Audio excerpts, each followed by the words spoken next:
Hello and welcome everyone to the Stick Mobility Movement Made Better podcast. Today, our guest is Mike Demora, the founder and CEO of NCEP, or better known as the National College of Exercise Professionals. So, Mike, go ahead and give listeners a little bit of a background on yourself, if you could. Well, thank you. Thank you very much. And thanks for asking me to be here. It's a great honor, great pleasure. Basically, my background was always involved in sports, played football through college. And basically, when I got to college, realized that I just didn't quite have it to go to the next level.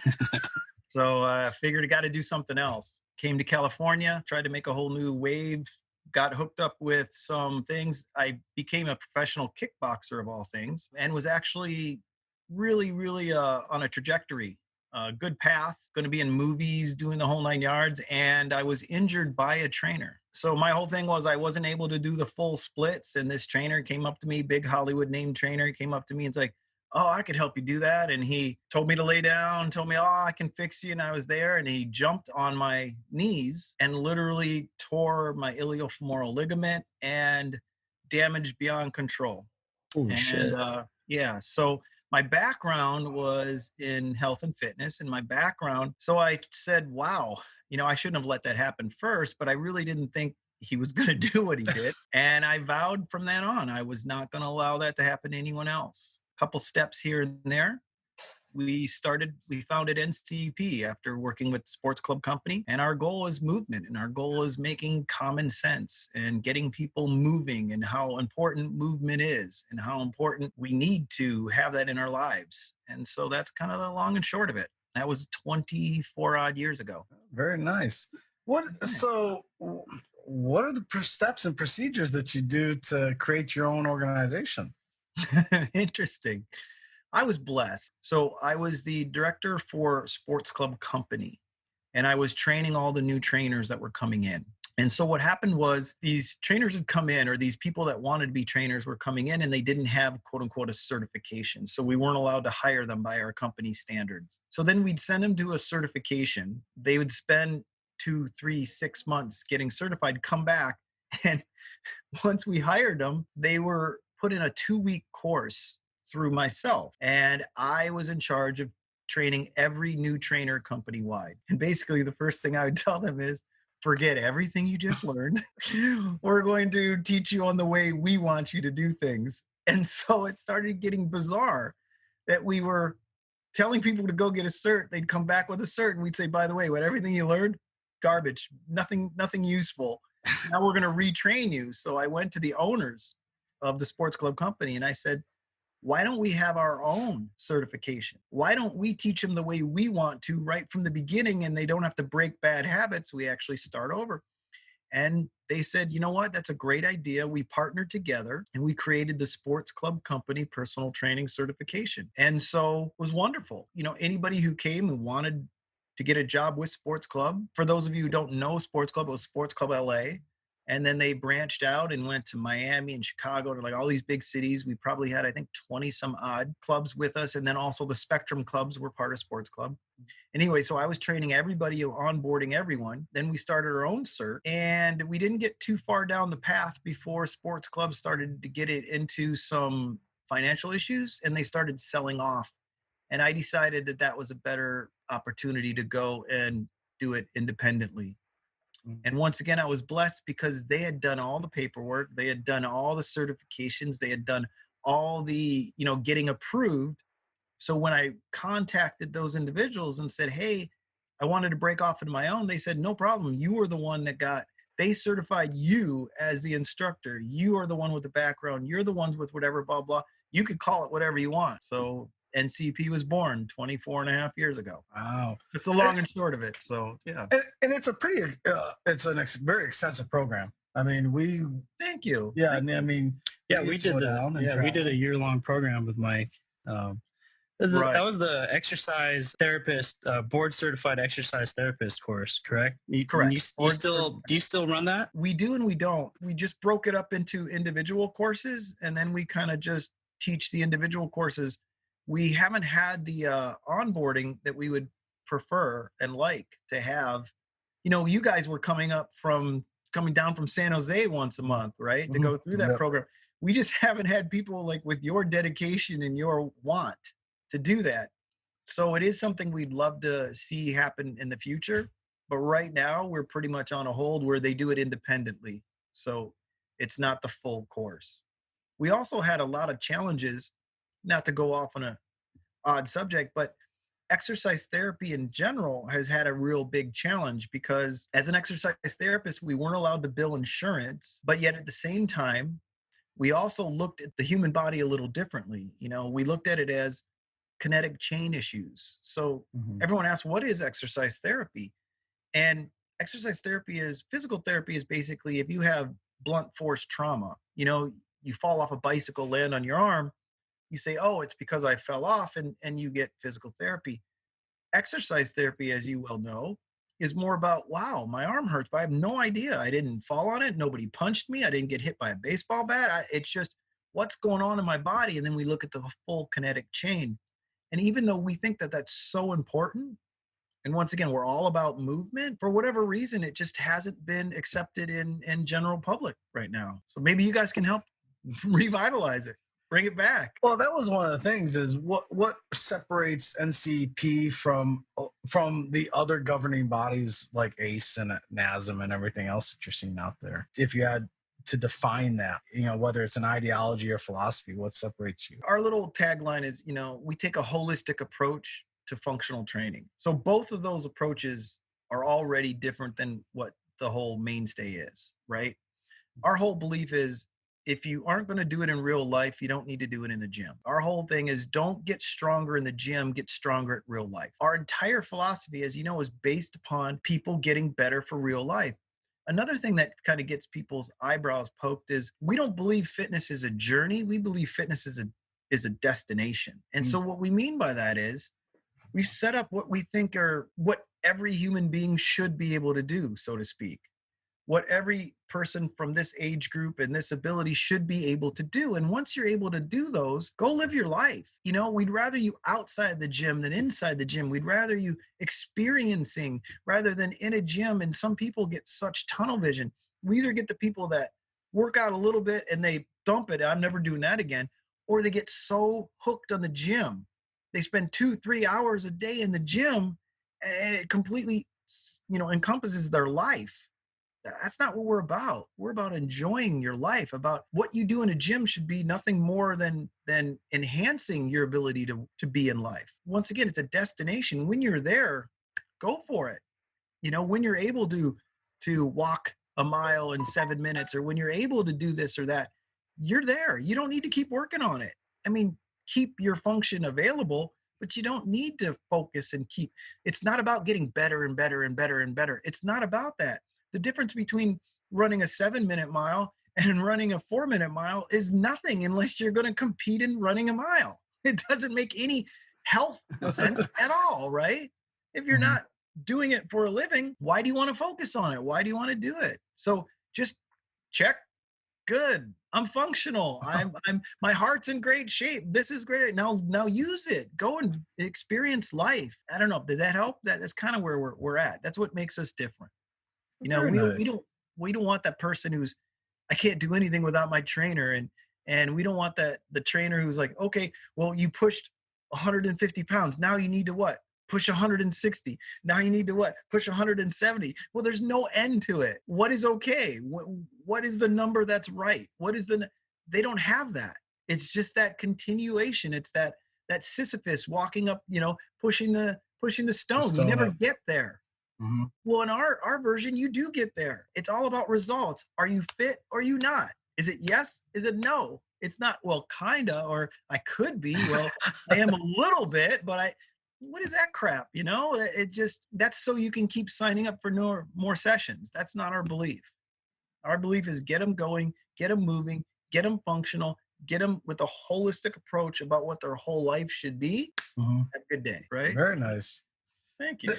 Well, I think a lot of the stuff that you taught us, this was 10 years ago? It's been a while. It's been at least 10 years ago. Yeah, it's been a while. And I know we've carried it over to the stick mobility program and then just into our own life. So a lot of the nutrition stuff you taught us, it's simple, but it's really effective. Right. And even nutrition, not to stop you from talking, but even in the nutrition part, we're not telling you to weigh your food. We're not telling you to count every calorie. We're not even telling you to count macros. Oh, you only have to have this and that. No, it's about, hey, on a scale, is this a better choice or a worse choice?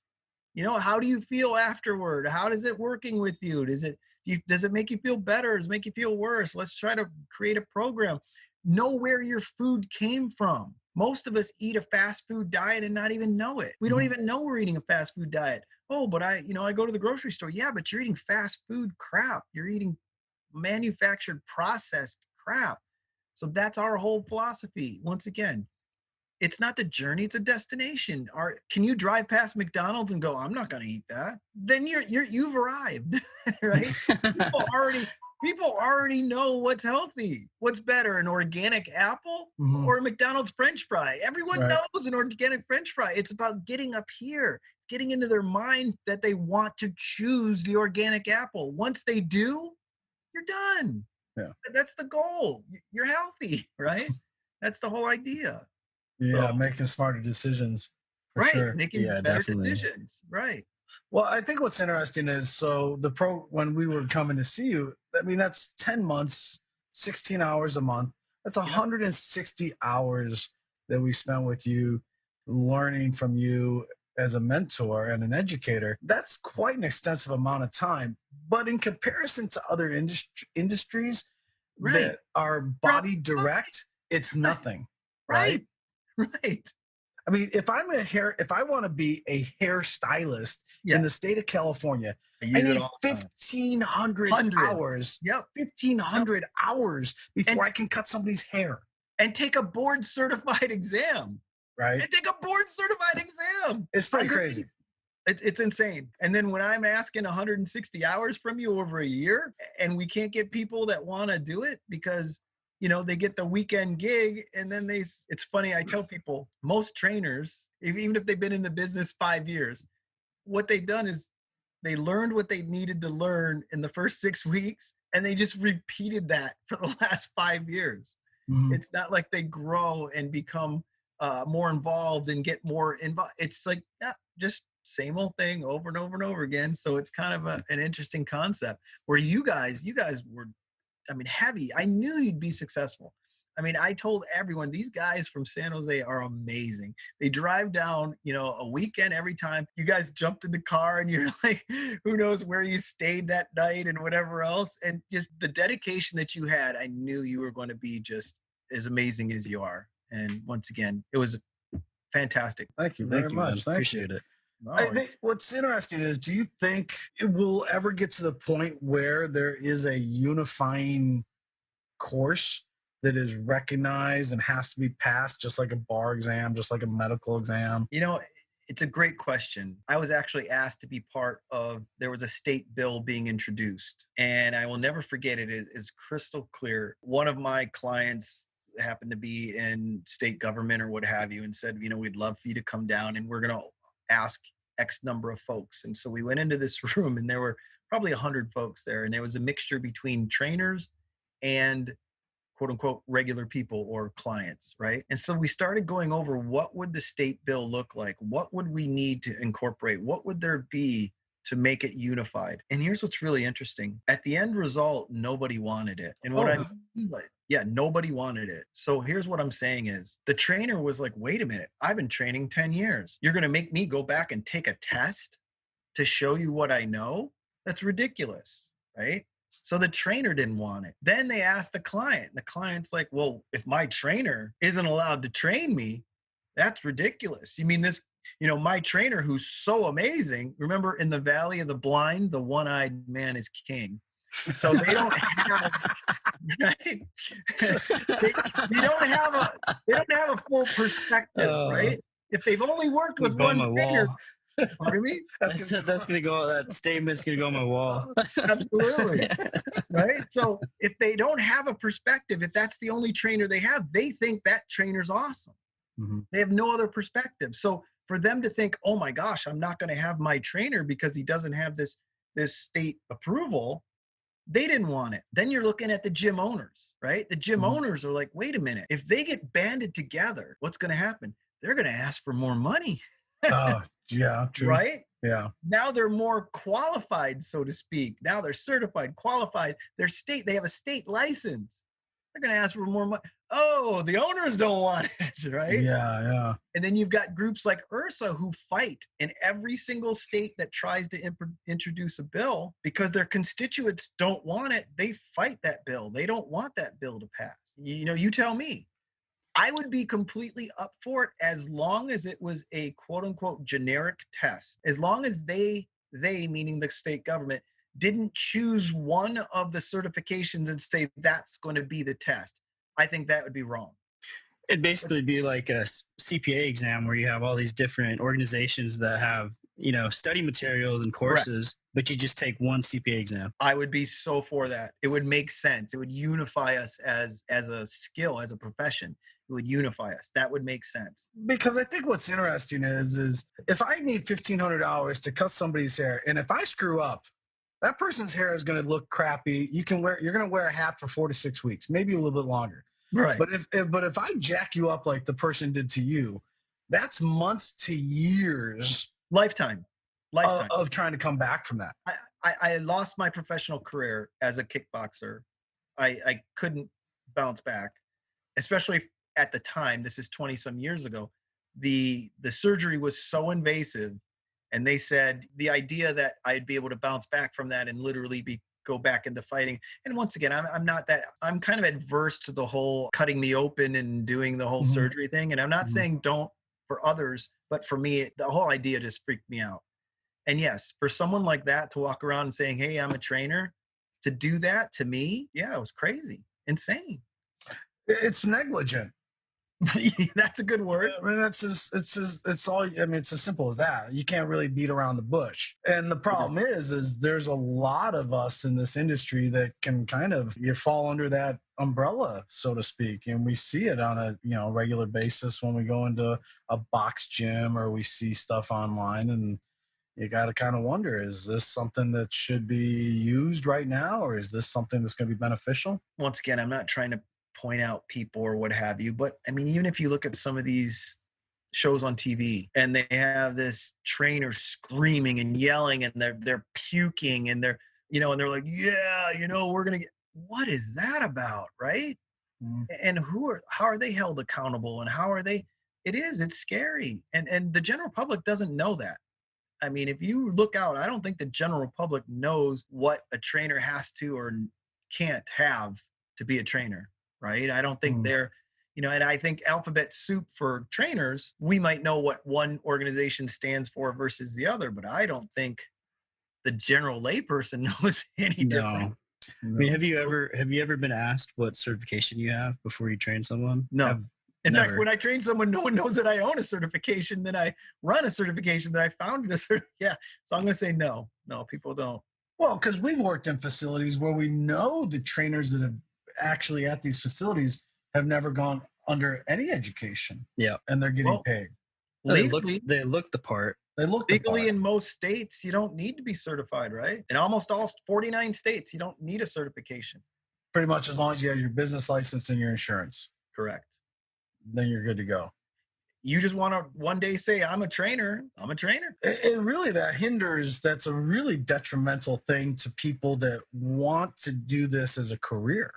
Correct. In my opinion, it is. But if you look at some of the most famous trainers in history, they don't have any background. Richard Simmons had a degree in accounting. Right. And, he was crying in his room because he felt bad about himself because they called him fatty. He heard a song and it inspired him, and he got up and started moving and dancing and whatever else. And then when he got done, he was breathing heavy, and he's like, wow, that was a great workout. And he heard the next song, and next thing you know, he started a generation of people just moving and stepping and whatever, not certified, not degreed, nothing. But he changed millions of people's lives. Yeah. I look at that and for everything you look and you go, he changed millions of people's lives. He cared. Our number one statement is, nobody cares what you know until they know that you care. And that's what we live by. We care. We care deeply. That whole idea about the exam, you go back and forth with it, because let's face it, the idea is to get people moving. The idea is to get people motivated, and kind of in the same way with the nutrition. We already intuitively know that an organic apple is better for us than a McDonald's French fry. But how many people stand in line to go get the organic apple? No, not happening. But at any time, lunchtime, any McDonald's, you see a huge line. So it's more about the motivation. It's more about getting into this and getting them to think differently. You shouldn't have to be taught that you should move. You shouldn't be taught, oh, by the way, it's better to move than not. It's detrimental. What are they saying? That non-exercise is the new cigarettes?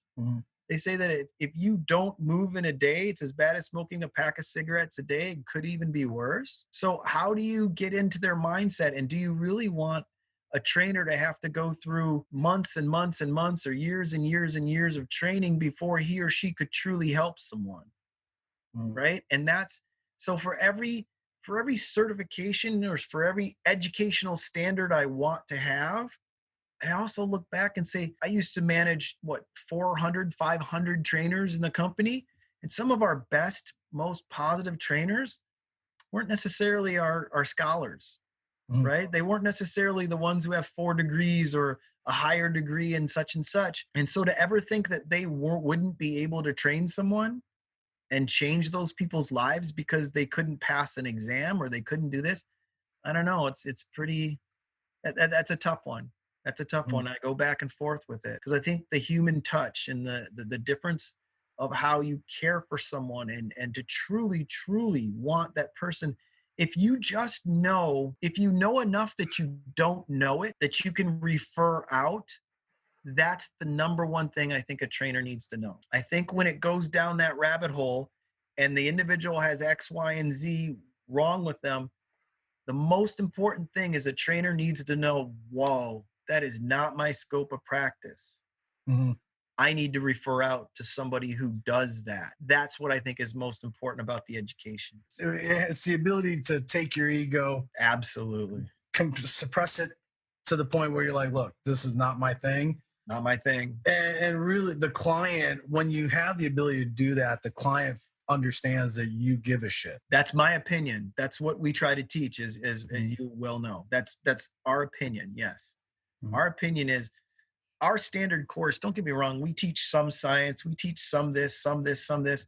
But let's face it, our course is about the understanding of the bigger picture, which is the mental aspect, the mindset aspect, the how can you get people to adhere?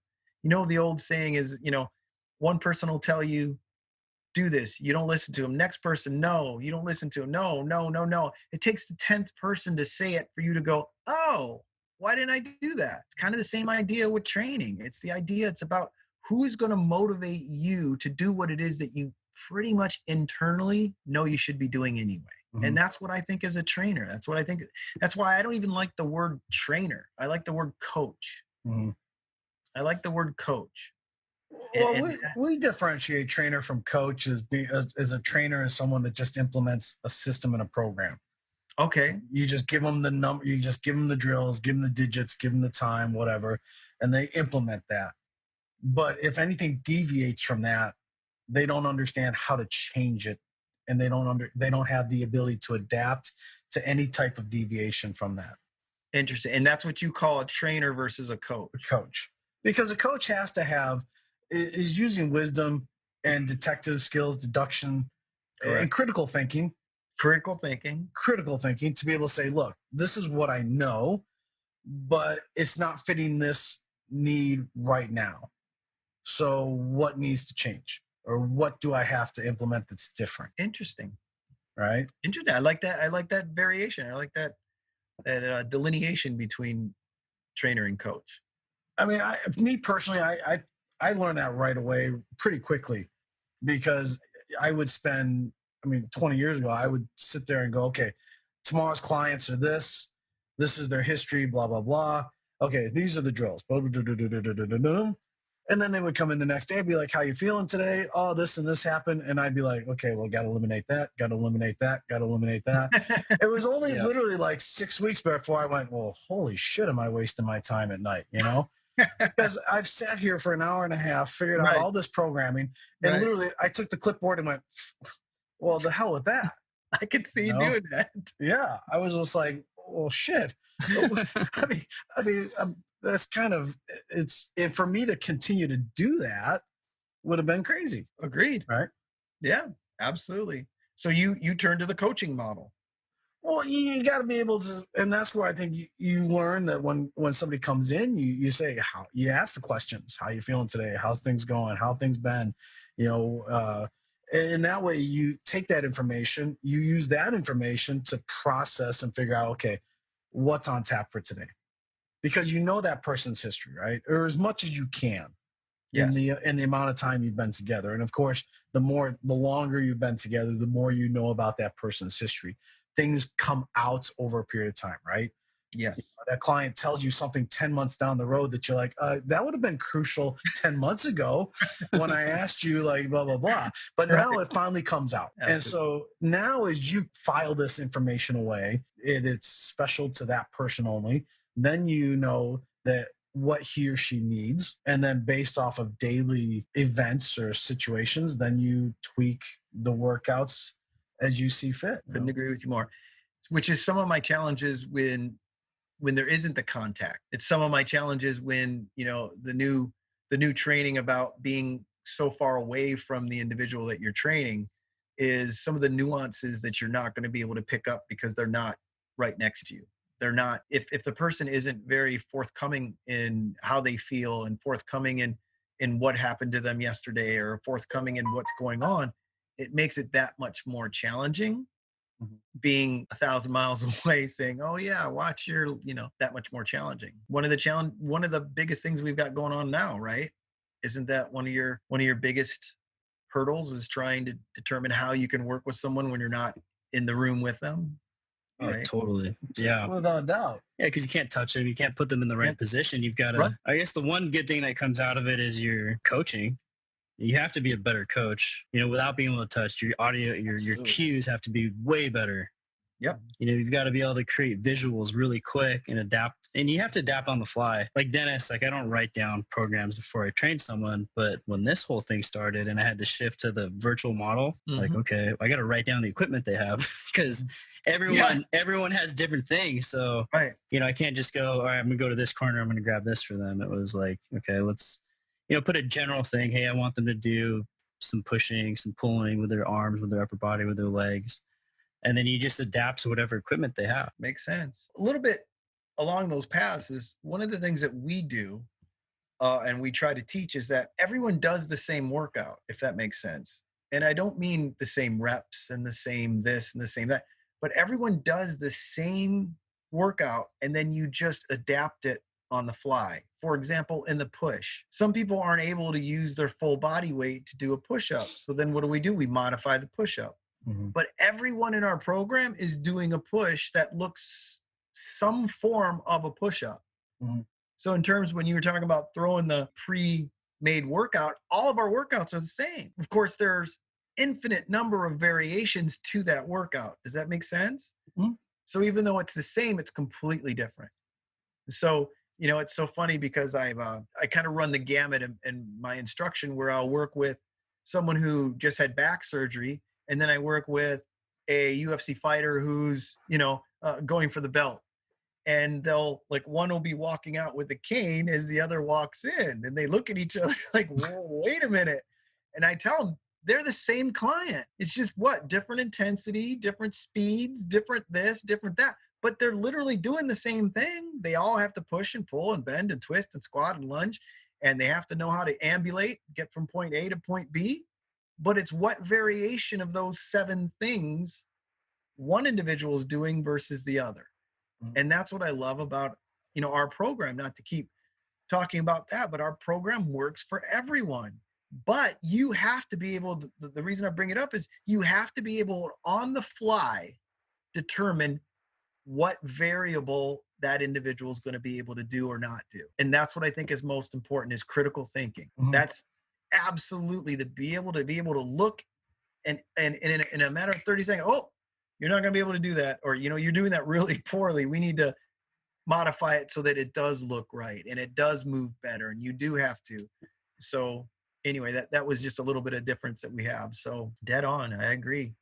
It's all about up here. I think critical thinking is that something that you think is missing generally across the board. Yeah.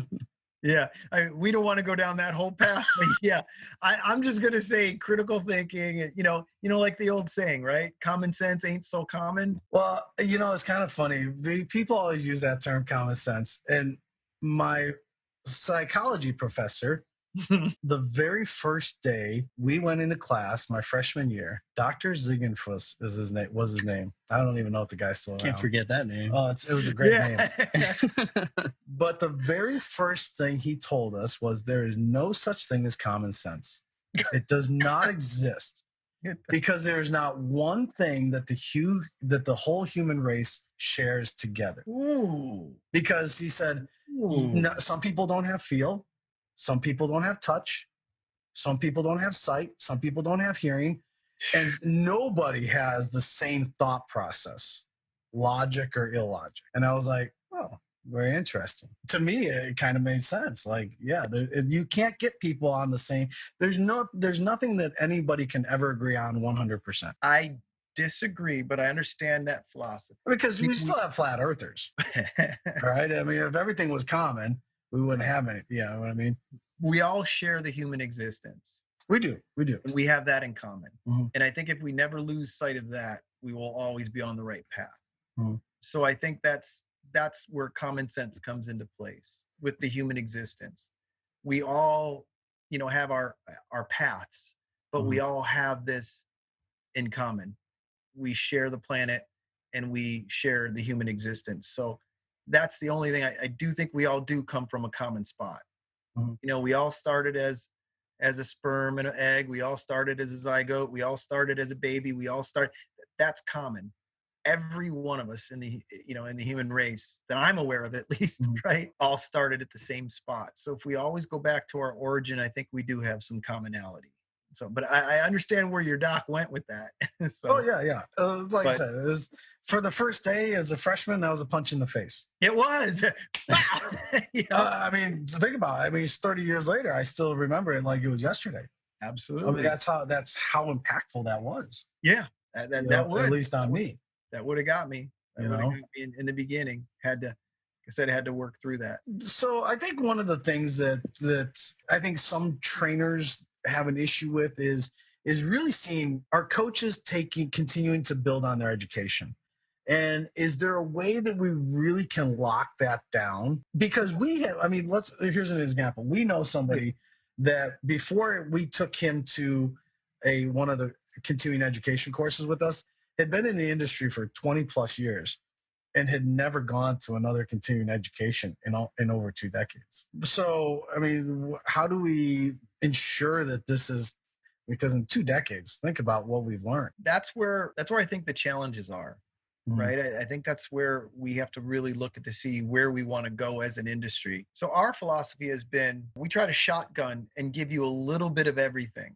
Right? Our standard course is about a little bit of everything. But what we really try to teach and ingrain upon the individual is that little everything is just enough that you don't hurt anyone in any of those facets. Remember how I told you I believe in every little facet there needs to be what you're looking for to know, oh, that's not in my scope. Let's hand them out, right?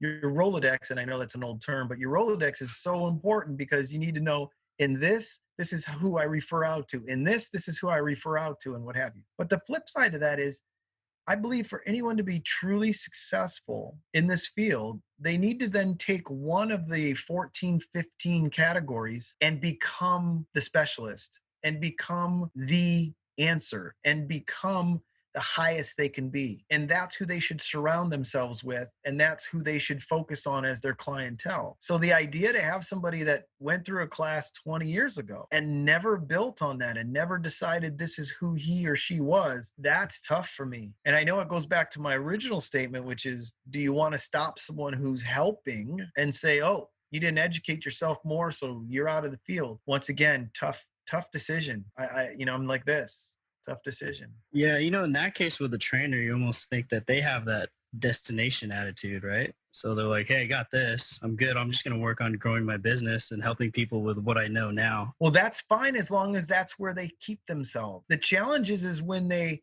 get a client, right, that now needs something more, they don't have it, but they still keep them. They hold them back.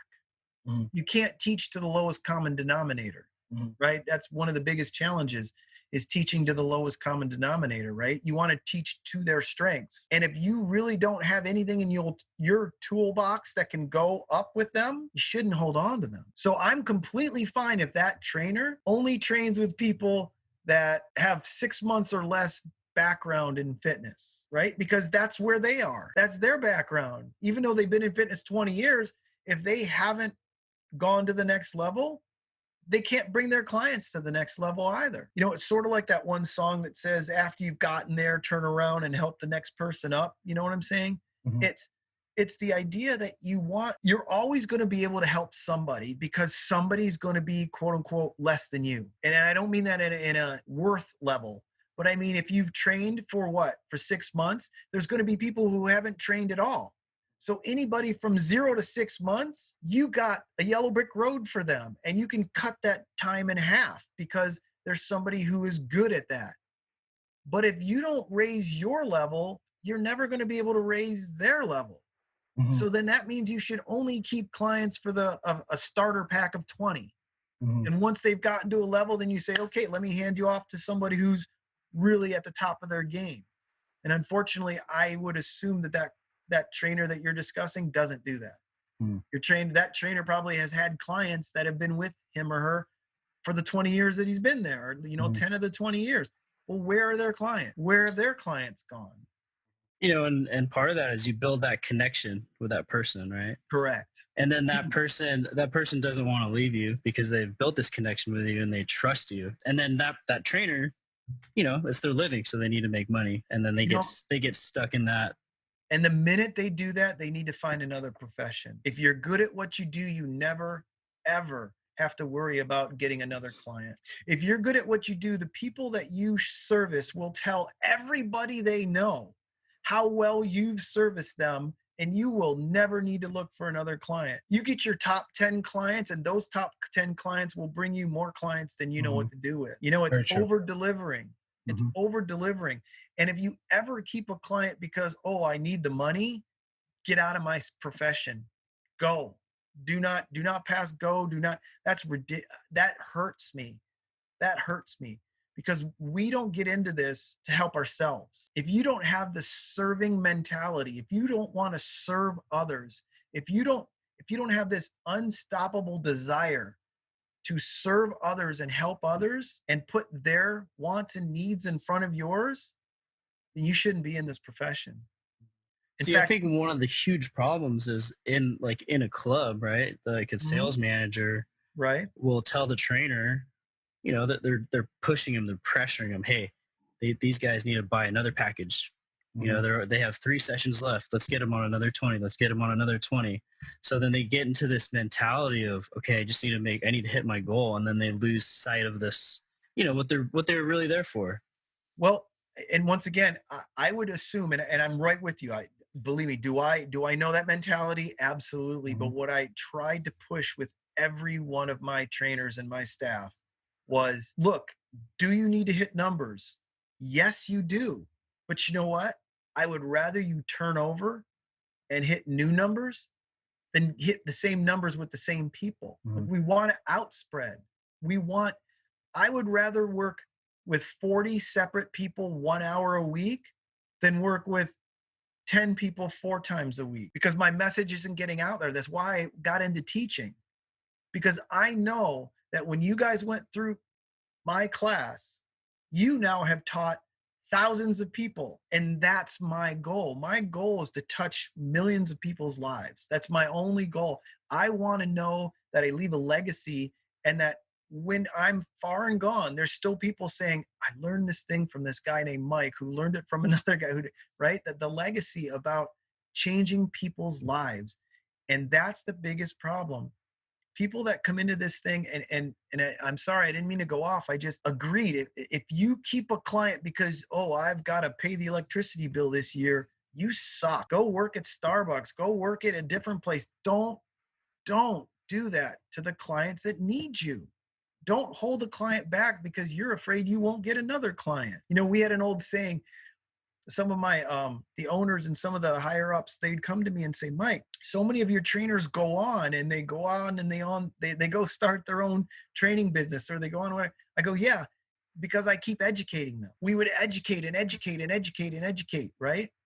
And so I would say to them, the only thing worse than them getting educated and leaving, are them what? Not be educated and stay. Yeah. Yes. Right. Right?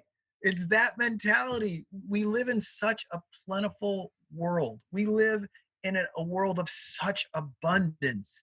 You can't have that minimal mindset. You can't have that thought, I don't have enough. You can't live in scarcity.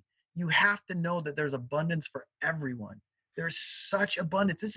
Look at you guys in the middle of Silicon Valley. You talk about abundance, right? I mean, these people, the amount of money they have and the influence they have, and change one person's life, they will tell 1,000 people. You won't have enough time to train them. You got to hire 5 trainers underneath you that have the same philosophy, because you don't even have enough ability to train everybody. And so, once again, I hate to keep rambling. It's just that statement, it's ugly to me. It's what I fought my entire life against. And I agree. There are fitness managers out there who say the exact thing. You got to resell them. You got to re-up them. My whole thing is, look, if they don't re-up, I'm so excited because they don't need me anymore. I've educated them to my level. Like you guys, I'm so excited. I like, every time I talk with you guys, I get so excited because the student is now here. You guys are way above me. I poured everything I had and you just went, I love it. I love it. I love it. And kept going, right? I'm Neo. I'm the lower guy. You guys are the masters. You guys have just gone and filled your head with all this amazing education. And that makes me feel better. That's what I want with every one of my clients, every person who goes through. I want them to say, oh, thanks for the stepping stone. Gotta go. That would make me so happy. And to teach that to all the trainers, right? To teach that to the world in general. I'm sorry. I'll get off my soapbox. Anyway, that's where I'm at. So thank you for bringing it up, because it's really near and dear to my heart.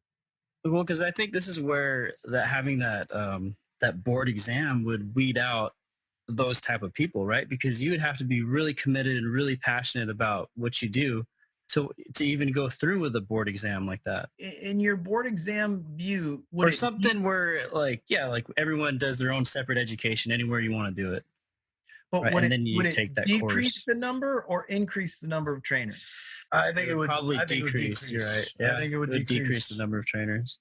So if every trainer that's out today services 5 clients, for every trainer we don't have, that's 5 less people that are getting the information and the help that they need. So, I mean, like I said, I understand that there needs to be a standard. There needs to be, because look, are there trainers going around hurting people? Well, yeah, I'm a perfect example. There are. Should that person be allowed to train? No. I mean, seriously, without getting real serious re-education, that guy should not be allowed to train anybody. Look what he did to me. And I was a pro athlete. Imagine what he does to grandma, right? So that's not fair and it's not right. So that's why I understand, do we need to have a board? And believe me, I get it. But I also do understand that what I teach and what the standard training is, it ain't rocket science. That's one of our biggest challenges with some of the other certs, is it's almost as if they need to feel better about themselves, that they teach all this deep, intricate science. And I'm afraid if we had a board exam, that's what it would be consisting of. It's not what we need. In my opinion, we need more people who care.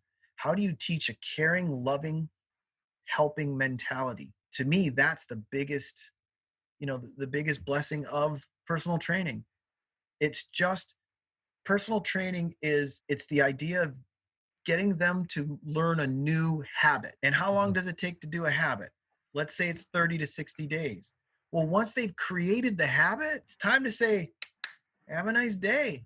It's time to push the chick out of the nest. It's time to say, now you got to actually what?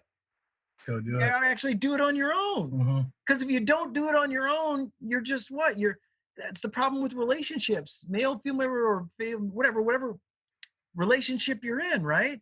If they are literally needing you, that's so good. I don't want my old lady to need me. I want her to love me and want to be with me, right? But not need me. I want her to be able to leave at any time. By the way, the door's open. But the reason she doesn't leave is because she loves me and she loves what I can do with her. Does that make sense? And as a team, it's kind of the same idea with the training thing. I don't want my client dependent upon me. Now, if there's an issue with the client, let's say the issue is just, I don't go to the gym unless I have an appointment with you. Have you ever heard that one? Oh yeah. Yep. Oh yeah. Right? Probably the biggest one. Well, once you've gotten, okay, so I'm going to say you need to do 4 sessions a week with me. But what's the number one goal? Drop it to 3 and you need to come once by yourself. Drop it to 2 and you need to come twice by yourself. Drop it to 1 and you need to come once by yourself. Does that make sense? All training should drop in the amount, not raise. And the whole idea is that they need to work on their own. It's a destination. Now you're fit. Now you have the healthy lifestyle mindset. So you're going to come to the gym all the time by yourself. And I keep saying come to the gym. Do we need to have a gym membership? Absolutely. No. But at the same point in time, gyms are great, the whole 9 yards. So they're not negative, they're positive. But at the same point in time, it's the idea that you go. And that's what we want to create. And once you've got that, then you should only need to come see me as a trainer once a week, once every 2 weeks, once a month, because then I can tweak and look at and give you some foundation, make sure you're still on the right path, maybe even give a couple assessments to make sure you haven't lost what it is that we work so hard to get together. And then it's what? Asta. Send 39 other people that need it. Does that, I don't know. It's your ability to have your clients walk away and know that when he or she has the ability to understand what they need to do on their own, as far as, okay, I'm at the gym and I'm going to do this, and this, because I know this is what I need. And really in many respects, kind of be more knowledgeable than a lot of the trainers that we see out there. Realistically, right? Well, once again, that's where we have to decide what the knowledge base should be. But Tony Robbins always says that there's a few things that you don't hand off to anybody else, right? And one of them is your health. Right? It's great to seek knowledge to learn, but you should actually learn. You should never allow your health to be in someone else's hands. That's not a great relationship. You always should be in control of your own health, your own wealth, right? Your own relationship. Those are the things that are so important. And I look at it that way. Once again, my number one goal as a trainer is to educate you on how to live a healthy lifestyle. And once you've created that as a habit, my work is done. And I'm not saying they can't come back to get even better. That to me that's when you hand them off to the expert. That's when you hand them off to, one of you guys, because they want to be able to do all these kind of things, right? But that's the idea. That's in my mindset. We talked a lot about the brain and making sure you're in the right state of mind. This last week, we did have one of our industry icons talk about people that he sees running on a daily basis. The vast majority, like 9 out of every 10, should not be running. Which brings up the question: people run because mentally it puts them in a good place. Do you think that's why?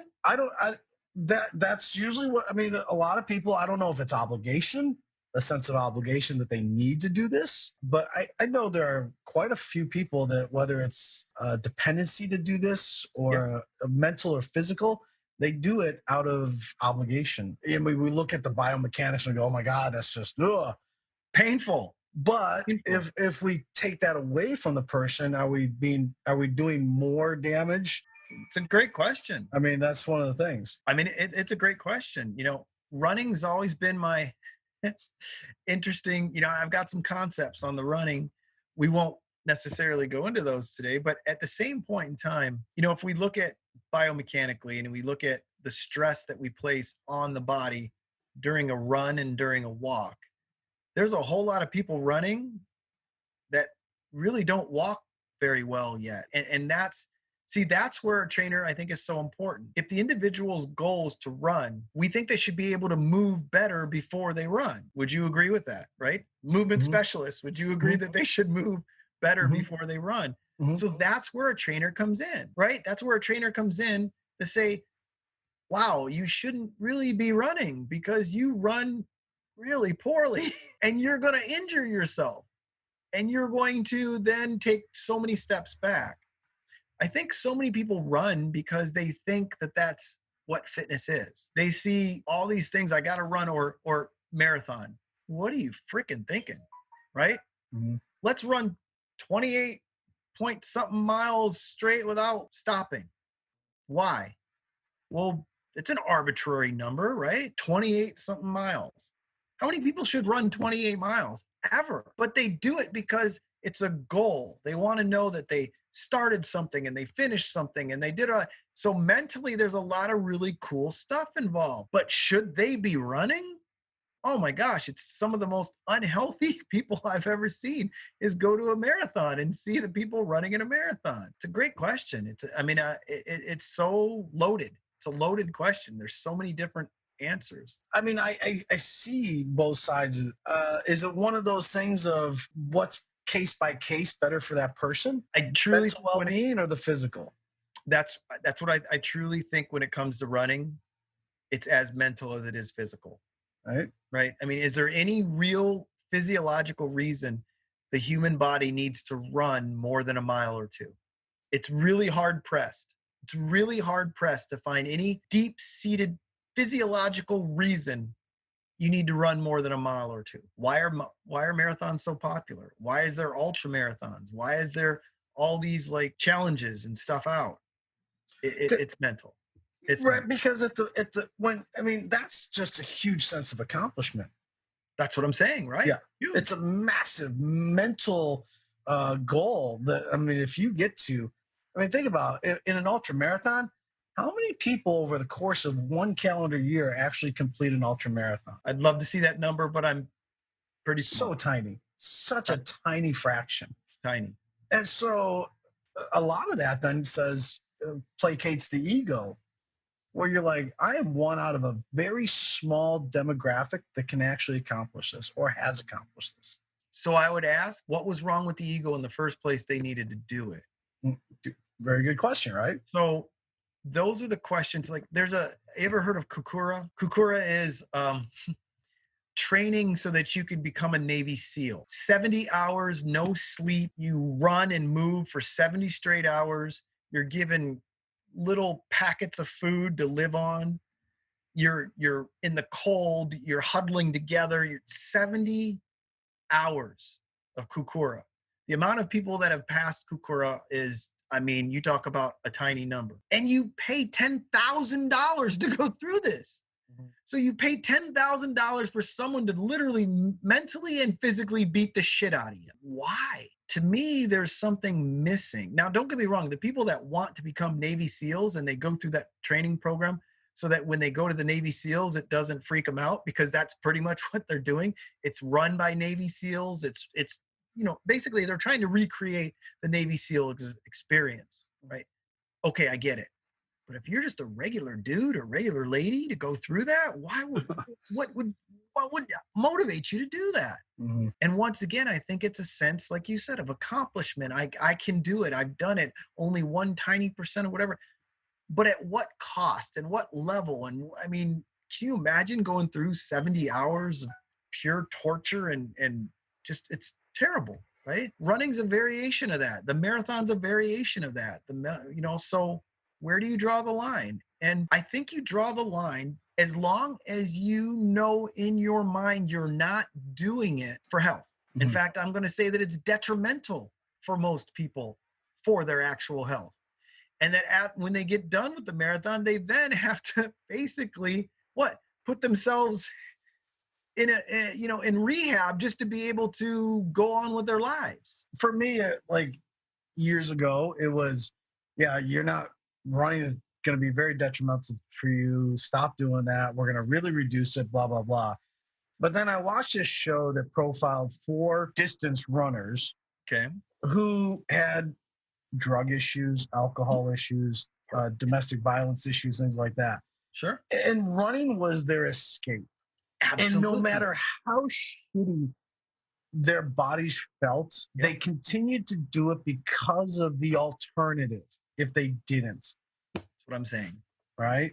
Yes. And that's when when the light bulb for me personally went on, when I went, oh shit, there's a totally different side of this. Yes. That I just hadn't thought about from that running. And it was that mental mindset side, not the physical. And as long as they know that. But my challenge would be to go to the next step. Is an alcoholic better that they never drink alcohol if they're never around alcohol? Did they really accomplish anything? And I'm asking that. It's different if you're an alcoholic, you decide you're not going to drink and you become a bartender. You're around alcohol every minute of every day, but yet you don't drink it because you've decided you're not. That's a whole different mindset than I'm not going to drink because I'm never going to see alcohol and I'm never going to come around it and none of my friends drink and nobody else. Did you really conquer the issue? And so I pose the question, when you think about running, as the same thing. What are you running for? Or what are you running away from? What are you running to? Does that make sense? It gets a little deeper. And I'm not the one who wants to tear you psychologically down to say, no, you can't run anymore because you run like shit. But at the same point in time, I want you to go to the next level and figure out why, if it causes pain and you wrap your knees and you ice yourself for an hour afterward and you're like ready to fall apart, why do you still do it? That's the thing. And I don't think we're healing, and I don't think we're being healers by allowing it to go on. That's the difference. And remember how I said you need to know what you don't know?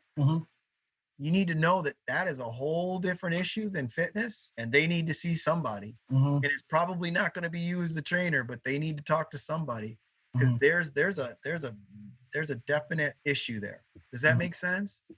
Oh, very much so. Yeah. And I agree. So that's my statement. From a mental state, should I smoke? Should I do drugs? Or should I run? Well, if you had to ask me which one of the three, I think you should run. Yeah. Right. If those are the three that you're picking from, right? But you see, but I'd rather you didn't do any of them, right? I'd rather you didn't beat up yourself anyway. I play hockey with, there's a kid, or not a kid, there's a guy I play hockey with, he's a goalie, and he plays, when he's not at work, he's at the ice rink. Right. He's playing typically when we can play, because we can't play currently, but he's playing 4 games typically a day. That's a shitload. And he's not much younger than me. And so, but the alternative is he's a recovered drug addict. Yeah. And so when I talked to him, I was like, so why, and he goes, because the alternative is not where I want to face. And if I'm not at the ice rink, I have this feeling that I'm going to be doing shit that I shouldn't be doing. So I don't want to split hairs, and I don't want to be weird or get the avalanche of negativity, but I would argue he's not a recovered alcohol or a recovered drug addict. I would say that he has substituted one drug for another. Yes. Well, yes. And he has made a difference on, this is a healthier alternative. But once again, if doing 4 games of hockey at his age is tearing his body down as well, then it's just a matter of which one will be worse first. So once again, if you ask me, would I rather him play hockey for 4 hours or go be a drug addict? I'm going to say, go play hockey for 4 hours. But 4 hours, it's that scale. But 4 hours of hockey is not better than 1 hour of hockey and 3 hours of self-examination and self-realization and getting to a better place. Does that make sense? Yeah. Yep. So that's where I think the challenge is. And once again, I don't think most trainers have the tools to work with someone to do that, but they need to recognize it. I mean, in the gym, if you get someone coming to the gym 3, 4, 5 hours a day, every day, working out, training with you 1 hour, and then going and doing all, someone needs to talk with them. The more you work out doesn't make you healthier. There's that curve that when you hit that level and you keep going, it actually starts to deteriorate. Remember, all exercise is a stress. And the more stress you place on the body, your body's going to hit a point where what? It doesn't get better. It actually starts getting worse. So those are the mental issues that, once again, those are the things, what are they compensating for? And, we try to teach, as you know, in some of our advanced class, you start asking those tough questions. How's your life at home? What's your relationship like? How are you with your, body balance being? What are you going with here? Where are you going? Right. Those are some tough questions. And a lot of the trainers aren't equipped with that, so you got to know who to send them to, but they need to be sent somewhere. Yeah. A lot of coaches aren't comfortable asking those questions. Right. But that's the job. That's your job. That's your job as a trainer. That's your job as another human being. That person is in pain, whether they know it or not. That person is running away from something. That person hasn't dealt with issues. And I don't expect you as a trainer to be able to deal that issue or tackle that issue. But I do expect, my expectation is absolutely positively to recognize it and address it, and take the next step. Anyway, that's where I go. So we talked earlier about, educators having the ability to, or coaches get to a certain level and then they look back and they pull others up to their standard or where they're at there. And it kind of led me to thinking about Frank Shamrocks, minus, equal, and plus, where he talks about, his students, he wants them working with all three different levels. People that are worse than them or not as experienced as them, people that are their equals, and then people that are better than them. And that all his students go through these three steps. And I think as coaches, I love that transference as coaches also. As coaches, you want to work with, help coaches out or trainers out that are just starting and try to build them up. But then also work with your peers that you feel are on level ground with you, but then never stop learning from your educators or people that you regard as being at a higher level than you. I love it. And hey, whatever Frank's doing up there seems to work, right? I mean, the proof's in the pudding. Agreed. And yeah, I love that idea. I mentor college kids constantly. I have 4 or 5 students, at any given time, because I need to always keep my mind into that mindset as well. And remember, one of my favorite sayings is, if you can't teach it to a 7-year-old, then you don't really know it. And I'm not saying a college student is a 7-year-old, but it's that same idea. It's always keeping yourself. So I love the idea of what Frank was saying about teaching at the lower level, teaching at your level, and then also going to the higher level. Great idea. Makes sense. Well, and when we just had Jeremy Frisch on, I really enjoyed how he talked about, he puts the least skilled person with the highest skilled person. Yep. So that it teaches that empathy and it teaches that ability to have that higher skilled person need to help that lesser skilled person. But isn't that the way it is in life? That's why I was saying about, looking back and you help the next one up. But that's the whole idea. The whole idea is never lose sight of where you came from. And I'm not trying to get too esoterical, but you really got to always keep that in mind and always be the student and always be in the student's head and always understand what that's like, because the more you know, the more you find you don't know. True. But when you're a student, you think you know it all and you don't know enough to know that you don't know it. Right. And once again, that's the philosophy that we try to teach is you need to know just enough, a minimum. You need to know just enough to know you don't know it and to know, okay, I've got to refer out. And so when you hit up with that about, should there be a board exam? Should there be, if it's based around things you need to look for as a trainer, if any things happen above this thing, this is when you need to refer out. This is when you need to look for someone else. This is what, then I'm all for it. But if it's all based on, how much science can you reiterate? How much, sliding filament theory can you talk for 5 minutes about? Then I'm just so against it. I just think it's just not on the same path. Because a lot of that, I mean, those couple little examples that you just talked about, your clients don't give a shit. None. They don't care. No, not at all. I always say that to everyone.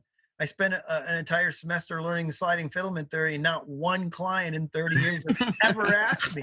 Not one has ever asked me, tell me about the sliding filament theory. Well, thank you.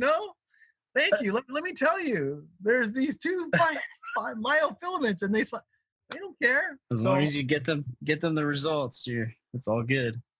Correct. We are judged on our results, aren't we? All right. Because a lot of times when if we're to the level where we're just spitting out science, you're really just being maybe just an arrogant, pompous ass. As you, I think, are alluding towards, it's easy. This doesn't make sense off the top, but it's easy to be challenging. It's easy to speak in a level above them. It's way harder to understand where they are and to speak to them, right? It's way harder. And that's why I said, if you truly know it, you can explain it to a 7-year-old. I got a 7-year-old at home, and I'm telling you, he freaking asks so many questions. I think I know something. He's like, so Dad, what do you think? Whoa, Dad, what do you think? So Dad, what do you? So then if that happens, then what do you? And then you're like, wow, holy moly, right? Because then you have to know on every spectrum that he's going to go towards. That you truly, there's a science to knowing everything at this level. You might be, what's that show? Are you smarter than a 5th grader? Oh, yeah, right. Right? Yeah, something like that, yeah. It's awesome. That's awesome. I love that idea. I love the idea because you really do. To be expert at a lower level is still an expert, and it's still an expert at a lower level. But you need to be an expert at a lower level because that's typically, as a starting trainer, the people that you train with, right? And that's what they need. They need you to be an expert at the level they're in. So, in terms of the exam, that's the way I'd love to see it. You need to know enough to know, ooh, refer out. Gotta go. That's like the only answer on the test. Refer out. Yeah, that should be at least every other answer. Every other answer should be ask somebody else. Yeah. Send them to somebody else. Don't have any idea, right? Oh, that's awesome. But isn't it? I mean, think about it. That's funny. I know with the current events that are going on, I know your platform has changed. We've talked off several times over the last few months how NCEP has shifted directions. Yeah. What are some of the ways that's what's gone about in that realm? Funny you asked. Now I am the tech guru around here, right? Yeah. So for about the last 11 months or so, I have jumped into every single course on tech. I can now create a website, landing pages. I can automate everything that happens, and I am the guy, right? And it's funny because it was something that was needed and it was something that was coming, but the COVID just put it in fast forward, right? If you don't have an online platform, it's really challenging because we're not allowed to work. Our whole thing from day one was always what? Hands-on. We're inside the clubs and we work hands-on. Clubs ain't open, right? And I truly believe that when they do get open, it's still going to be just a little different than what we're used to. So we had to go online, and we just exacerbated it. And so we did that. And I'm very proud of what we have now to offer. And to be honest with you, I don't know if we'll ever go back to the other model. And I'm not saying we won't split because we will always want to do hands-on. But I don't think we're going to let go of the online model. In fact, what we found is that, we've been polling everybody who's gone through the online program. The average test score is actually lower. Like, it's harder for them, because they don't have the hands-on. So it makes us be that much better, right? And so then we've implemented the personal calls and the Zoom meetings and doing all those things so that they don't feel like they're alone going through the course, even though they are alone in their own home on the online. But now we've done that hands-on even through, that's why we were discussing earlier, having to learn that tactile and that you can't touch, but now you've got to really, as you mentioned, Neil, about be much better descriptive and how you do this and how you didn't show that. It's funny because I found myself going, oh, you got to put your, yeah, you gotta, it's a learning, it's a learning curve, right? Yeah, we have. And aren't you also going to launch your online program here real soon if you haven't already? Very soon. Pretty soon here. By the time we release this podcast, we'll have released our online course.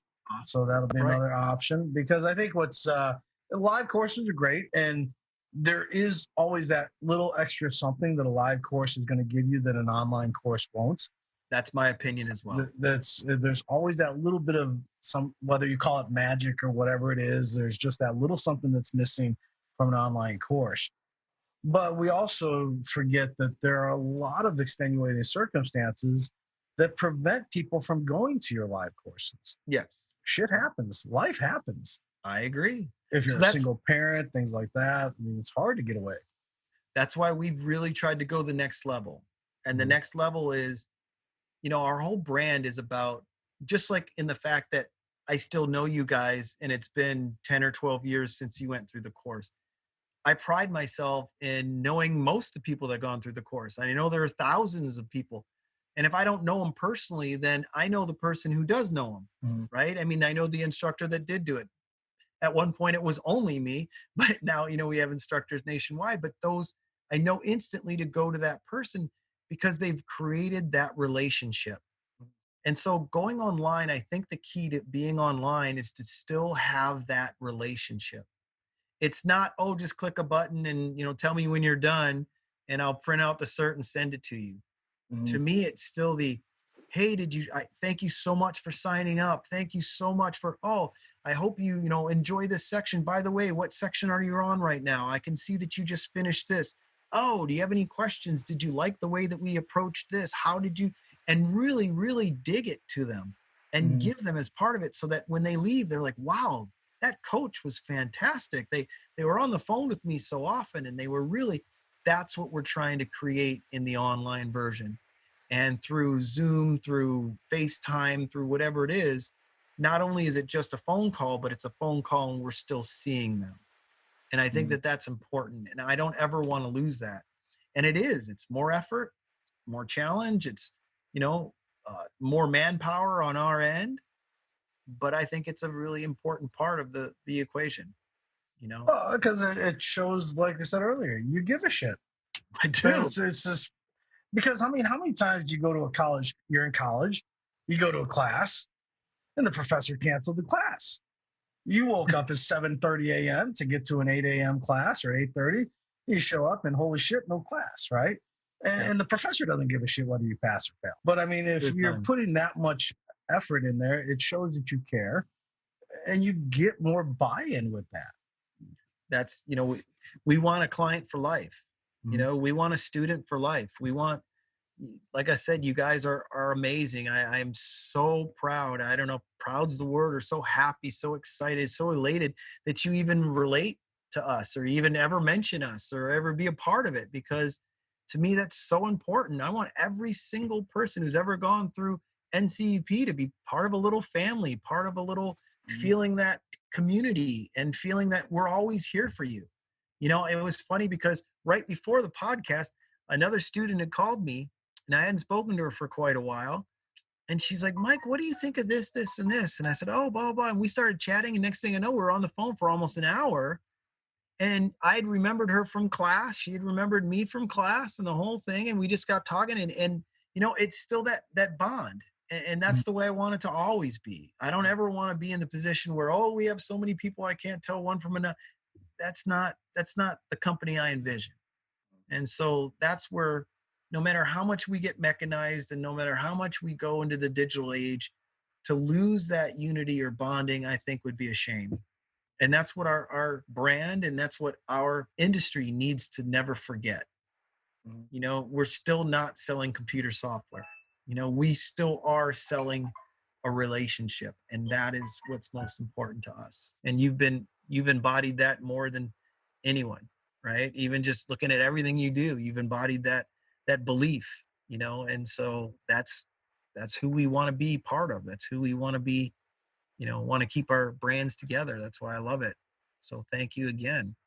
Well, no, thank you for being a mentor for us and showing us that there's something different out there as opposed to what's the mainstream type of education is being put out there. I just did some really deep dive studying because we're coming out with a whole new business course. We're implementing actually with our standard. Inside of our standard, there's going to be teaching trainers how to run a business, teaching trainers how to be sufficient, right? How to create a multitude in their lives, right? And it's insane. Did you know there's actually statistics saying that a trainer's average career is less than a year? Oh, easily. Oh, so you agree with that? Oh, believe hands it. down, hands down. That's not even close. I mean, I 100% agree with that. Wow. It's a very. You were it's- surprised by that? So I mean, the statistic that we had was from IDEA that said for every 2 people that are certified today, mhm. 1 won't be training 1 year from now. So it's a Mhm. 50% drop off in a year. Mm. This latest research came out and said 90% won't be training in a year. Whoa. That's Mm. 50 to 90%. 9 out of every 10 people who are certified today won't be training a year from today. 90%. Guys, that's staggering. That means certification agencies suck. Look, remember, suck less. You need to suck less, right? Because the support system's not there. Right. Well, you tell me the secret. Well, you and I have talked about it. All the time. The business support is not there. The business education, and that's why coming out with a business management is very necessary. It's a vital thing. That's why we're doing it. But it's not sexy though. I don't know. And that's We'll the see shitty how part. sexy it could be. I Remember, hope it. remember, if you can make it rain, you control the game. Very, very true. So we want to teach these trainers to make it rain, right? And that's the whole thing is, you only have this finite amount of time with a trainer when they get their certification. And as you mentioned, sadly enough, so many of these trainers don't continue with their education. So you have this finite time to get their first cert. What do you do in that finite time? Do you focus on sliding filament theory? Do you focus on myofilaments? Do you focus on different muscle types, type 1, type 2? Do you type with glycolytic? Or do you start focusing on mindset and then start focusing on what? How to sell your services? Because remember, if you can sell, you'll never be hungry. It doesn't matter. If you can sell anything, you can sell widgets, it doesn't matter. You'll never be hungry. And these kids aren't taught how to sell. They aren't taught how to run a business. They aren't taught any of the KPIs that they need to have to be successful. And then we wonder why they're not. And these companies are saying, work your own hours, wear sweats to work. Did you see the new one for NASM? Turn the gym into your office. Gyms aren't even open. How are you going to turn it into your office, right? And the last thing you're going to do is bring your computer and start typing in the gym and do it, right? I think it's the misnomer between what a trainer thinks his or her life's going to be like to after they get certified and what the true life of a trainer is, right? Mm-hmm. If you had to describe the life of your life as a beginning trainer, how would you describe it? It's a hustle, man. Yeah, it's a hustle, and it's. You didn't get to pick your hours? No, it's desperate. There's a lot of desperation when you're starting out. Isn't there? Yeah, I mean, because you're promised like a high hourly rate, but then in the beginning you have 2 clients. Yeah. You get 2 clients, right? Yeah, so like, okay, cool. I got this decent hourly rate for 4 hours a week. Exactly. That's the thing. And I can't live on that, Yeah, so because each person's situation is a little different. I was blessed enough to get into with the right person at the correct small boutique studio that I was able to benefit from that. But when I broke away and opened up my own facility, holy shit, I shit my pants. Yeah. Because now it's a different ballgame. Now I got a lease. Now I got bills. Now I got overhead that I didn't have before. Right. And you are scared shitless. Yeah. Because how am I going to make this work? But that desperation, it either makes you or breaks you. If you have you ever read The Underdog? It's called The Underdog Mentality. No, you told me about that. The Underdog Advantage. The Underdog Advantage. Love it.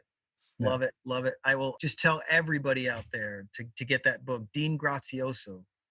And it is it's that mindset, and it's amazing. And he goes over story after story of the people who have made that mindset work. Mhm. And I've adapted that. It's my second nature. And to always have that underdog mentality and always have that thought about how to learn from your mistakes, and that life doesn't happen to you, it happens for you. No matter what happens, it's happened for you. And there's a reason that God brought it in your life, and there's a reason that you should learn from it and to continue to grow from it. And it's the same thing with training, right? I mean, to grow your business, you've got to look what worked and look what didn't work, do more of what did, do less of what didn't, right? I mean, it seems a simple equation, but these guys just, when people get into training, they don't have that. They don't have that sense of how to build their client. Like you said, oh my gosh, I'm going to make $50 an hour. Yay. But I only have 2 hours a week, right? How am I going to make a living? And then how am I going to meet more people? Well, am I going to meet more people at $50 an hour? No, you're going to meet them at minimum wage or nothing. So people aren't willing to do that. You know, they aren't willing to sow the field to get the crop. They want the crop to be there, and then they'll do the work later. Well, that doesn't work that way. We just thought it would be so important to add the business concept into the standard training. Are most people not cut out to be business owners? I don't know. I think there's an entrepreneur in all of us. Okay. I just think that they don't have the right mindset. There's a whole thing about working on the business versus working in the business. So many people they start their own businesses, but all they've done is just taken on all the responsibility, and they've just created a job for them that I guess they can't get fired because they're the boss. And that's the entirely wrong mindset. It's the entirely wrong mindset, in my opinion. Interesting concept. But if you think about it, aren't all trainers, at least 90% of them, entrepreneurs anyway? Even if you work for a big box club, don't you still have to create your own destiny? Like, most big box clubs don't just sit there and they don't go, oh, here's 500 clients. There you go. You still have to create your own. You do have to, you got to create your own client, but then you still don't understand. They're still not taught how to budget, how to manage, Correct. and the ins and outs. And then also the problem Market. is when people leave a box gym, which, let's get this out of the way. For all you box gym managers out there that bitch and moan that your trainers have left and taken your clients, get over it. That's just the shit. That's the way the system is set up. It's been that way, and it will probably always be that way. Right? There are very few box gyms that even offer the trainer a nice life if they're successful. I mean, let's face it. Like, so, some of the bigger box gyms that have the whole 401ks and they pay vacations and they really try to make it a career. And to be honest with you, there are some, I know some, oddly enough, 24 years ago, I had 70 trainers on my immediate staff inside of one club. Of those 70 trainers, are you ready for this? 16 of them are still training in the same facility. Shit. Wow. Yes. Now, that is not the norm. No, not even close. And they're all over six figures, right? They're all making over six figures, and they all do pretty well for themselves. And I'm sure they all have a little side hustle, but they're still at the club. I thought that was a pretty remarkable. Now, remember, this was pre-COVID. It was actually January, but still, I thought that was pretty remarkable. But that's not the average. That's not the norm. So I got a little skewed on, that's why I told you I did some research on how long do trainers normally stay trainers. Now, I'll give you another really great statistic for NCEP, and maybe this would come for a surprise, maybe not, but do you realize half the trainers who have ever been certified from NCEP are still in the field? Half. So if the statistics that 90% of the people that are certified leave the field, that's not us. I thought that was crazy, right? 50% are still, we've been in business over 20 years. And 50% of every trainer who's been certified is still in the field. 50%. That's pretty crazy, right? I mean, those are I'm not trying to tap myself on the back, but those are startling numbers, right? So what are the other certs not doing? Yeah, they're not introducing it because, unfortunately, when you get in, there's so much marketing and so much selling of yourself. That's really so much of the game that's not being taught. Agreed. So you're unleashing people into the industry it's like giving somebody a sword or a steak knife and then telling them to go fight an army of tanks. You're just not preparing them as well as they need to be. And then you wonder why they got their asses handed to them, because you gave them a freaking steak knife against an Abrams M1 tank. What did you think the outcome was going to be? Yeah, I love your visual. I love your visual. Realistically, because the one biggest regret that I have is that I didn't have, when I got into the industry, I didn't have that business side mentor to start with. Sure. To somebody to say, this is what you're going to need to do. This is what you're going to have to look out for. Interesting. And you think that would have helped you immeasurably?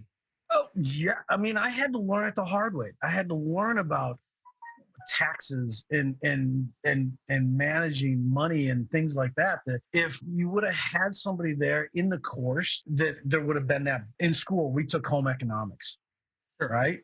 Sure. We came out of high school knowing what a credit card was, how the shit works, how to manage your budget, right? Or predominantly, how to balance a checkbook. Who the hell learns that shit in high school nowadays? Good. Just so you know, I didn't have that course, so that would have been interesting. Yeah, we didn't have that either. Oh, you didn't have home ec? I don't think so. I don't remember that. No, in fact, that was my big push. When I was in college, all I ever said was, when I met with all these other college kids, right? I had a real challenging high school years. I had to grow up much quicker than most. Mm-hmm. And so I had to learn things very quickly and in dire straits, so to speak. And so when I went to school, I just figured other people knew that stuff and nobody did, just like you're talking about. And so I didn't know there was such a class that you're discussing, because for me, everyone around me didn't have those type of life skills. They didn't have that, their parents had always done everything for them, and I'd come from, my father was 70 years old when I was in high school, right? And my mother was on her deathbed. And so as a child, we had to fend for ourselves. I mean, not in a bad way, but in a way, like my dad's like, look, what do you want me to do? You better learn how to cook if you want to eat. If not, you're going to, heat up a made for you dinner or whatever. But it was, we had to learn those things. And so when I got to college, I just thought everyone knew those kind of things. Mm-hmm. People didn't know, people didn't know how to balance money. They didn't know, like, oh, what do I do? How do I, it's like, whoa, they didn't know what a 401k is. They didn't know what a, investment was and stuff. So it's interesting.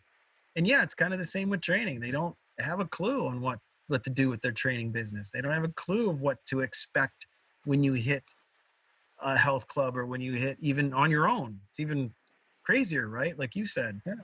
Well, because Joe Trainer sells a package of 20, gets a lump sum of money, and how long does that lump sum of money last?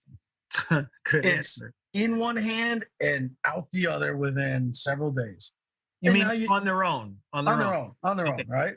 Okay. And now, because the big box keeps the money and then gives you one little piece each time you train, right? Yeah. It almost teaches you how to budget, right? Because you get a paycheck. Yeah.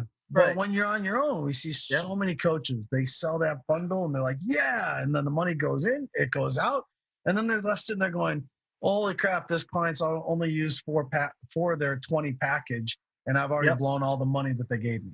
So that's to add that business mentoring to your protocols or to your I think is a fabulous addition, and much needed. Like I said, our whole thing is 10 years from now, we want everybody who's been through the training program to still be training, right? Mm-hmm. And we want them to hit the ground running. Our goal is that when they finish the training program, they already have enough clients that would pay for the training program they just went through, right? Wouldn't that be fantastic? At the end of the program, they already have paying clients that have basically paid for them to go through their mentoring. And that's our goal. That's our goal.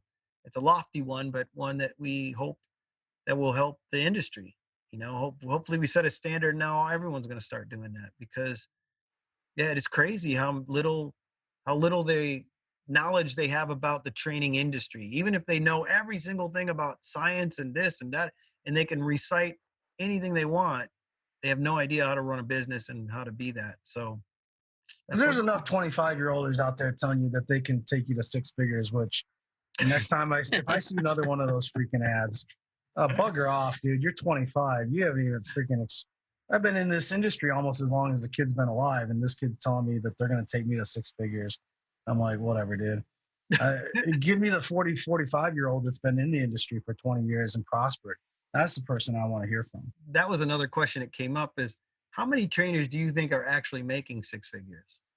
Neil, we've talked about this several times, and I have a much more optimistic outlook than you do as far as figures wise, because I think it's much higher than you said. It's really low. Yeah, really low. I don't know. Like, so what's your? I mean, just off the out I'm of not 10, gonna hold out you of to 10 it, trainers, one. So I mean, you think 10% of the current trainers make over 100 grand? 10%. Yeah, maybe less than that. Yeah, I'd say. Yeah, and I thought it was more probably like a fifth or a quarter. Really? I don't know. I would even say like 5%, make over 100 grand. Yeah. Interesting. What do you think?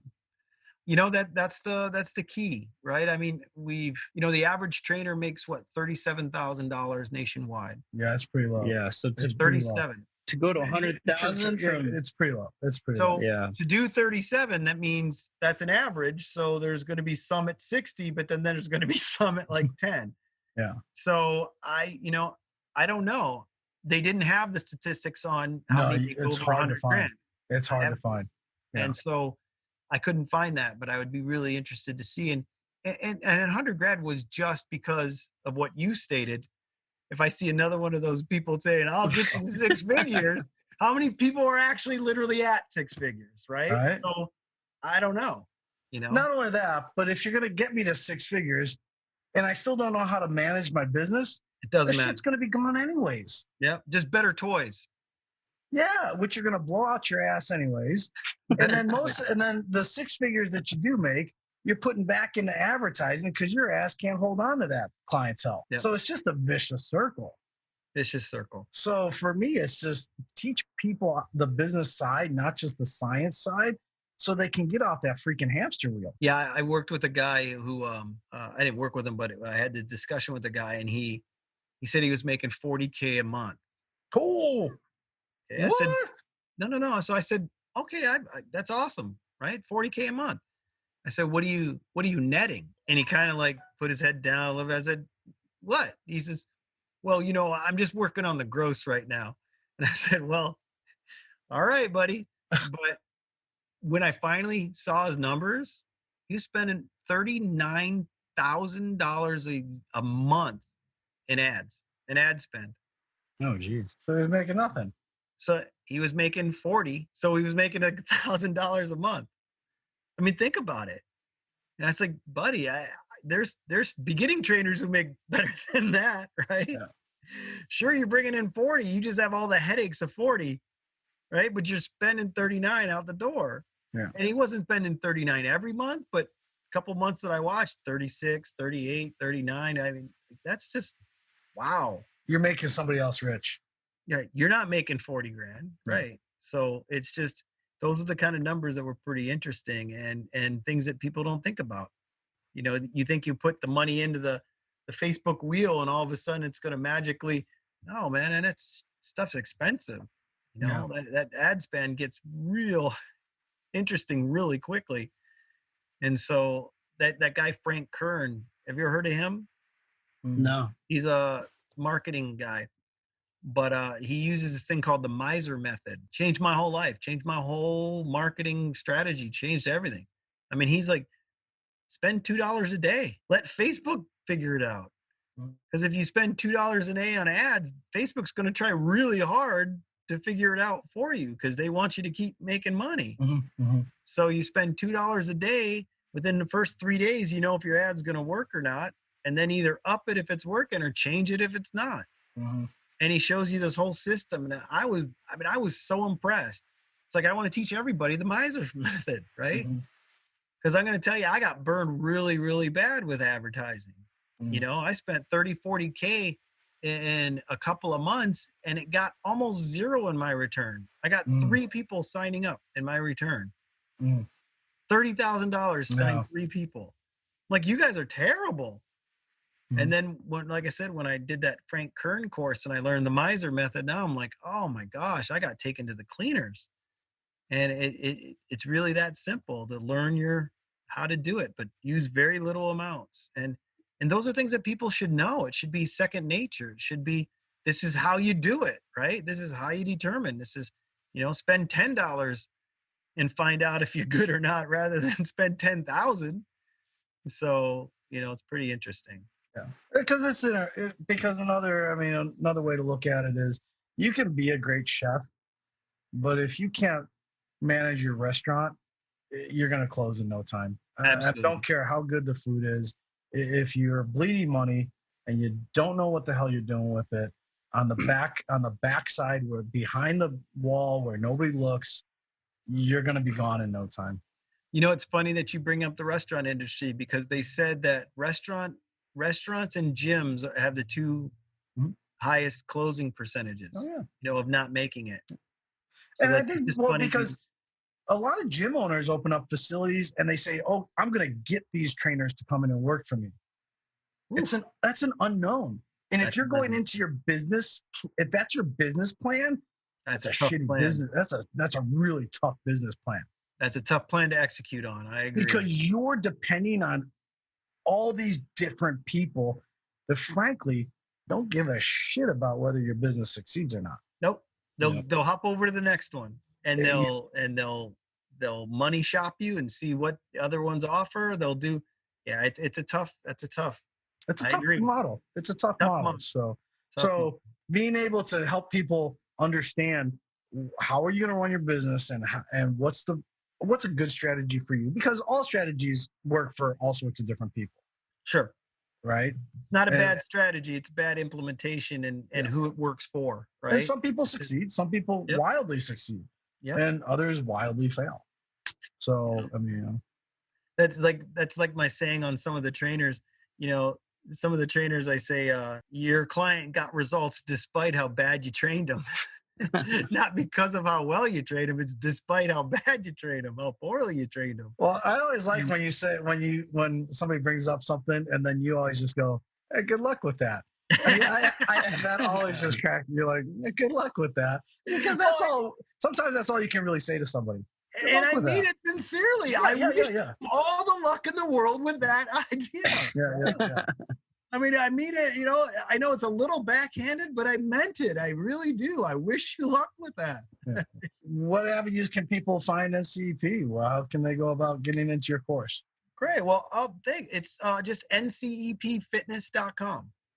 That's the best place to get us, is NCEPfitness.com. And, we're starting to create JVs with everybody. And, you guys set the tone. You guys really set the tone. And once again, can't thank you enough. For those of you who don't understand, it's joint venture.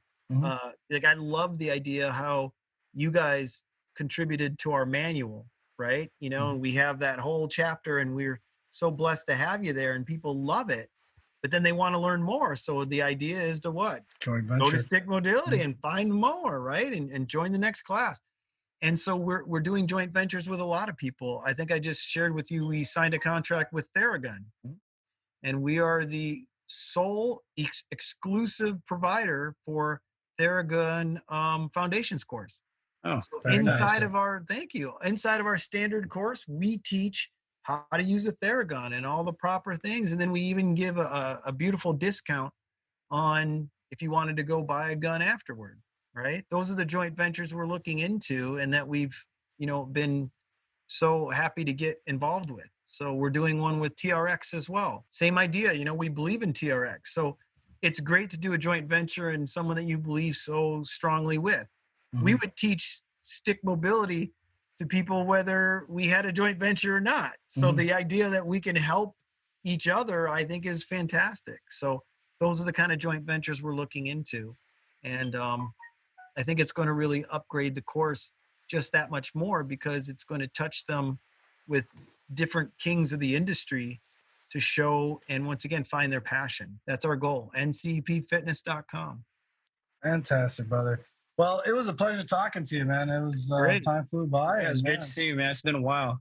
Yeah, I said that. I heard you on the phone a couple of times, but to actually see you again, and it's great. One of these days we actually have to get together again, go out to lunch and hang out. So I Journey haven't done down that. I to haven't seen you since the IDEA convention, right? That's the last time I actually hung gosh, out when with was you. that? Like a long time ago. 6, It's like 7 years 6 ago. years ago. 7 Has it been it's that 5 years, long? yeah, it's been about 5 years. Yeah. Wow. I mean, I've seen you in the meantime. Yeah, so yeah, definitely. That's old hat. But see, Neil doesn't care. He doesn't care. He doesn't don't stop care, by. man. He doesn't love me. He doesn't love me, right? So anyway, yeah. Awesome, brother. Well, you take care, and we'll have you on soon again. Well, And I truly appreciate it. Thank you you're- so much. you're welcome. Thank you. And to all the listeners out there, thank you for listening as always. If you hit that subscribe button on the podcast. Hope you're enjoying the content that we're making for you. So until next time, everybody out there, be good to each other.